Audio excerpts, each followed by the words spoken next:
say is a collaboration between developers, project managers, designers, as well as people who are good at pitching, to build a solution from scratch in a short space of time.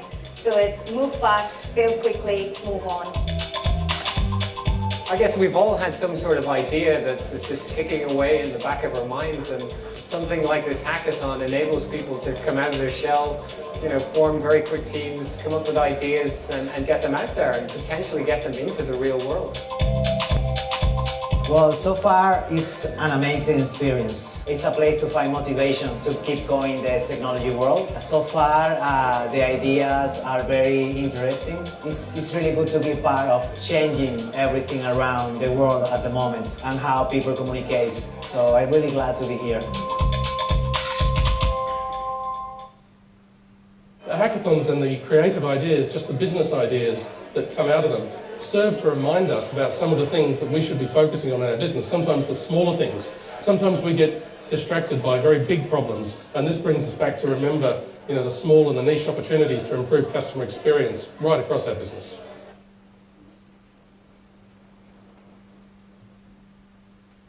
The breadth of different countries and nationalities that have been represented here this week, and I think it's about 34, 36 different countries that have participated, and that kind of diversity is huge. Hackathons are really important because we need to continue to innovate. We need to continue to look for solutions that best serve our customers. We don't have all of the answers, we acknowledge that. There are so many different ways of approaching a problem to look for solutions, and the level of knowledge and contribution in this room today just proves that.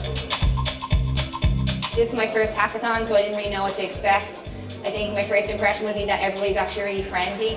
It's a really nice environment to come and learn. The highlight for me has been everyone's openness. As a girl, coming into a tech world, there isn't a lot of girls in this environment normally, but and that can be kind of intimidating. But something like this, you really see that the tech environment is somewhere that people actually really work together.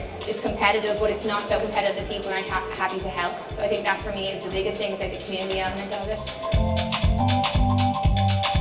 The breadth of support that we have had this time around. There's about 20 volunteers from Ulster Bank and RBS. There's a staff here at Dogpatch Labs. We also had a lot of companies coming in to support us. We had NIOP for customer insights. We had Microsoft for technical assistance. We had Views DX for design. And we also had Entrepreneurial Spark coming in to help with the pitches.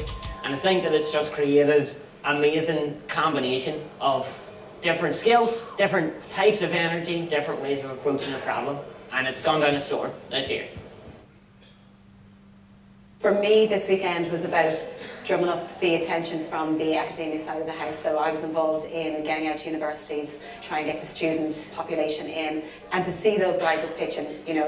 We all go through a lot of work up front, but nothing compares to going up on stage. The level of work to go from a broad idea 48 hours ago to a well-crafted pitch with a live demonstration showing the technical development over the weekend, I just thought it's on an entirely different level. On behalf of Ulster Bank, really proud to be involved in creating this platform to bring these people together over the course of the last 48 hours. It's superb. And of course, being here in Dogpatch in this working environment adds to that atmosphere.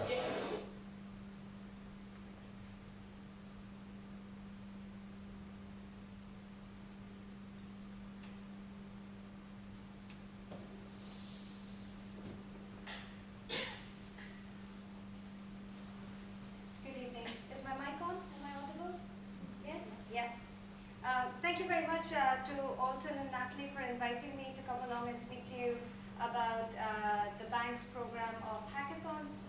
I'm Udita Banerjee. I don't see a lot of known faces. It just brings to mind how big our organization is and how many people we have working across the various parts of the bank.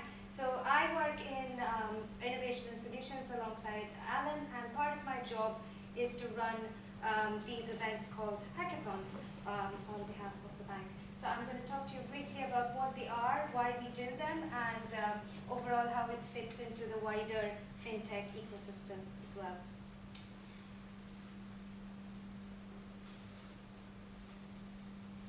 So what is a hackathon? hackathon. So when we say hackathon, we mean software developers, designers, and project managers all getting together in a very short space of time, typically 24 to 48 hours, and building a solution from scratch. So you set them a challenge, you leave them at it, you let them build, you let them code, you keep them fed and watered and relatively comfortable, and then 2 days later they come back with these amazing solutions. Now, like most other things that seem to be hitting us right now, we're not the first people that have come up with the idea of hackathons, right? It's come to us from the tech industry. So Facebook's like button was the result of an internal hackathon that they ran, and they typically do all the interesting thing that's come out of hackathons that's quite relevant, unfortunately, these days, is when you have disaster management and disaster recoveries, and you have those hashtags that trend on the day to allow people and emergency responses and governments to track what's going on with that event. Again, it came out of an MIT hack a few years ago. So that's typically what they are. From the point of view of the bank, we, in the last 2 years, have done 10 of these events, public events, across 7 locations in 4 different countries. And that was here in the UK, Israel, India, and Ireland under our Ulster Bank brand. That was one of the last ones we ran. Over 700 people have come and participated at these events, and we've seen about 120 to 140 odd ideas, primarily in the retail space. So just a quick slide that summarizes what we've seen so far. So the pie chart on your left talks about the sort of ideas we tend to see. Now why is that important? Because on that pie chart, you'll see things like PFMs, personal financial management. You'll see things like payments, and you'll see things like different life stages that people go through, solutions for that, support for that. The thing is, when we started running these events 2 years ago, we saw these things come out of these events. So it was almost as if you could tell that this was going to become a thing in the next few years. So it might not be the be-all, end-all of predictions, but it's a very good indicator of what people are starting to see, what they're starting to think about. And on the pie chart on your right-hand side, it is a bit more detail into the technology trends that we see. So think about that as almost like a research lens of what's going to become the next big thing in technology. So we saw way before Alexa was a thing, way before voice had come a long way and actually started to understand mixed up accents like mine. Way before that, we were seeing people start to think about artificial intelligence and how you could integrate that into banking. And I think, and I'll touch upon this briefly later on, one of the reasons we see that is because we invite a lot of universities. So a lot of university students as well as professors will come along to these events, and they always have that sense of what's nearly at the cutting edge of things that are going to happen in tech, which obviously as industries go, we're starting to care really, really deeply about. But even apart from that, why do we do them, right? There are a few odd reasons for that. It's great for our reputation. We are seen as innovative organizations that are embracing change. It's great for looking at what fintechs are out there. We get a lot of fintech interest at these events because they want to come along and chat to bank people, chat to people who are interested in the industry, and also a lot of our innovation hubs like East Park and Dogpatch Labs, all of these innovation partnerships that we run in the various geographies. So they are very interested in coming along and mingling with all of these people. Of course, our execs come along as well. The exec support has been really, really encouraging. So they'll come along and that means everyone else comes along. Just because it's a very laid-back atmosphere, you get a lot of airtime with people who you generally don't get a lot of airtime with, right? It's safe. It's you can test our internal API sandbox, which is like a test environment that my team owns and runs, and you can come and play around with it. You can build solutions. You can see what it's really like to interact, and you can almost start to get a feel of what it's going to be like. One of the vectors that we try and encourage is our own staff to come along. So I calling each one of you to come along to the next one. Not just because it's a lot of fun, which it is. Last year we did the one in our Islington office's digital studio, and we had a really good representation from staff at that one, which was really encouraging. But primarily I encourage people because you can come to these events and see what agile working really means. Buzzword alert, right? Everyone is talking about agile. But what does it really mean? What does it do? How do you rev that quickly in an organization? How do you start to build that culture? How do you start to think about getting customer feedback, putting customers at the heart of the solutions we try and build, but feeding that back really quickly? What does agile really mean on a day-to-day basis? What do pizza teams mean?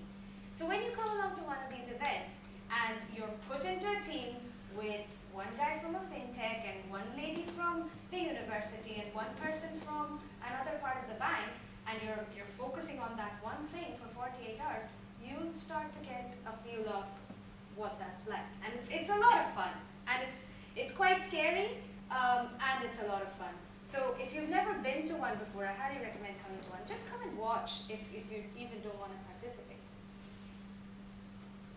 But what we're really trying to get out of that is a change in mindset, is a change in culture, is a change in the way we work and in the way we approach work. And as we move into an open banking world and the fintech landscape changes, following on from some of Alan's points, we are going to have to change, so we might as well start to get good at it, right?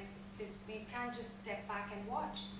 So we've started to use these hackathons as a mechanism to accelerate that digital transformation.